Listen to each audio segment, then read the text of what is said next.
Hi, I'm David Mills from Puget Sound Energy. I'm here today to talk to you about the natural gas business. And as a natural gas customer, there's a lot of great information that I'm going to try to pack into the next few minutes. I guess first and foremost, I wanted to let you know that we're living in a challenging time with respect to the natural gas industry. And not challenging from any other perspective other than just pure supply and the ability to make sure that we can transport all of the natural gas that our customers use when they need it. So when I think about December, I think about a couple of things. Of course, I think about the holidays, but I also think about the shortest day of the year. But whenever I think about December, I think about December 9th, 2009. And on December 9th, 2009, I was working in our company's operations center. Our operations center is the equivalent of air traffic control, where we're making sure at every 3-second interval that all of the electrons and all of the molecules of natural gas that our customers need are procured and delivered to our customers at the instant that they need them. That day, December 9th, 2009, marked the third day of a cold snap in our region. We were under a significant high-pressure system, and in a high-pressure system, what that means is there's no wind, so our renewable resources weren't generating. And that winter, we had very little snowpack in the mountains, which means there wasn't a lot of hydroelectric to create electricity. So what does that mean? That means that the demand for natural gas was coming at us on an increased basis from two perspectives. One, as a retail gas customer, it was 22 degrees outside. It had been sub-30 temperatures for 3 days in a row. On the electric side, the electric utilities who use natural gas to generate electricity, like we do, are also using a lot of natural gas because, as I mentioned, there was no wind and there was no hydro. At 7:30 that night, I had to make a call that I hope I never have to make again. That night, I called my CEO. And I asked the CEO, I said, we have a little situation developing here. I just need to know if we have to curtail the customers, which should I take out, the electric or the gas customers? Because at that moment, there wasn't enough natural gas in the pipelines to source both of our customer groups. We weren't the only utility facing this issue. Fortis in Vancouver, Northwest Natural Gas in Portland, Cascade Natural Gas, all of the gas companies were faced with the same issue. And the issue was we had compression problems on a pipeline. Our region is connected by one high-pressure pipeline operated by Williams Northwest Pipe. This pipeline runs from Sumas at the US-BC border, effectively all the way down into Oregon, as well as a lateral that flows up the Columbia River Gorge and into the Rocky Mountain Sedimentary Basin where a lot of natural gas is procured. The compression happened right about midpoint in the state of Washington. And compression usually happens when there's a freeze-off. And 3 days of sub-freezing temperatures will do that to these compressors. Natural gas pipelines operate under extreme pressure. Depressurization means the inability to move natural gas. So fortunately that night, everything came to fruition. The compressors unfroze, and we were able to not have an incident that would have been very disruptive for everyone involved. But we did take that as a call to arms. It was a lesson learned. And the lesson learned was that we needed more sources of natural gas. Well, we're not going to drill for natural gas in the state of Washington. So what were our options? Well, we looked at three. We looked at building a new pipeline. Hey, how about a parallel pipeline that runs all the way from the Canadian border all the way to, say, the Columbia River Gorge? That's a lot of miles of pipeline to build, not very cost effective. We looked at increasing our underground natural gas storage. We have an underground natural gas facility now. We looked at increasing that. Also very difficult, very expensive. The third solution we came up with was, what if we took a combination of those two things?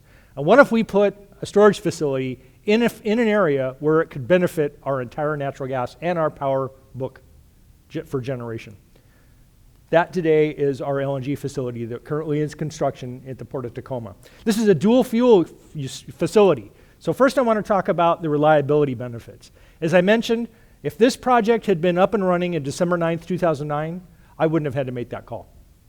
This project would have been able to deliver enough natural gas for that peak demand day, that day when our customers demand more energy, be it electric or natural gas, than any other day of the year. This project would have mitigated that issue.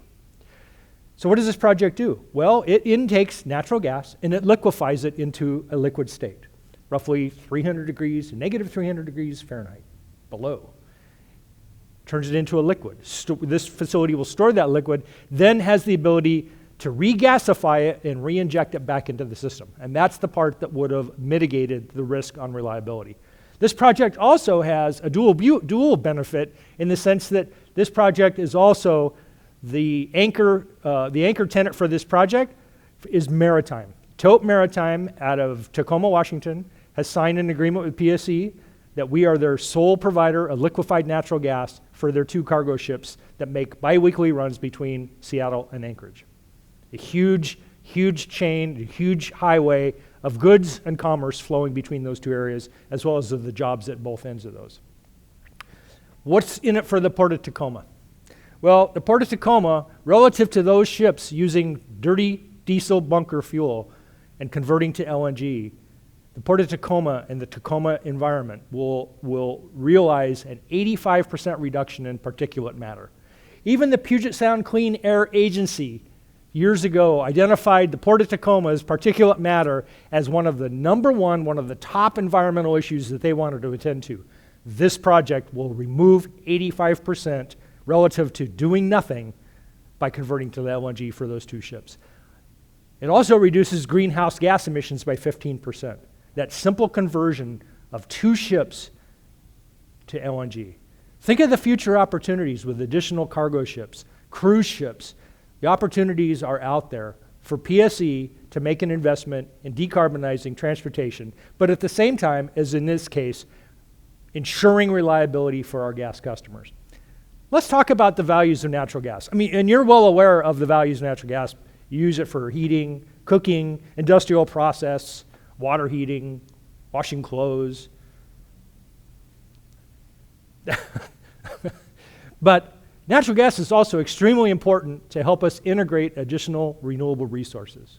As you all know, wind and solar can be intermittent. The wind doesn't always blow, the sun doesn't always shine. Natural gas stands ready to fill that void. And it can fill that void in an instant. We can run natural gas generation, and our electric customers would never know the difference. They'd never see a blip. So integrating additional renewables and decarbonizing our company's greenhouse gas footprint, it really hinges on the availability of natural gas. And how do I know that? Well, the Western Electricity Coordinating Council, which is the reliability entity that mandates and governs all reliability actions on the West Coast, just recently completed a study. And what we were looking at is we were concerned about, well, this trajectory towards clean energy standards. And what if all of the states in the West decided to go to a 75% clean energy standard, meaning that 75% of the electricity provided to those states had to come from clean energy sources? What do you think the challenge was? What do you think the number one impact was? The number one impact is to do that would require a 30% increase in the use of natural gas for power generation, because as I previously mentioned, natural gas for power generation provides that instantaneous ability to balance supply and demand for our customers. Natural gas is an important attribute, not only for your consumption at the retail level, but also to ensure the reliability of our system as we embark upon this clean energy future. The Tacoma LNG project, I think, is the tip of the spear in terms of our industry taking creative action and being bold in the development of new infrastructure that challenges the conventional wisdom of how our utilities have traditionally built resources. This facility, as I mentioned, is the first of a kind in our portfolio that it's dual purpose. Part of it is to the regulated company supporting our retail gas customers. Part of this project is unregulated, supporting the clean energy development of maritime here in the Pacific Northwest. Thank you.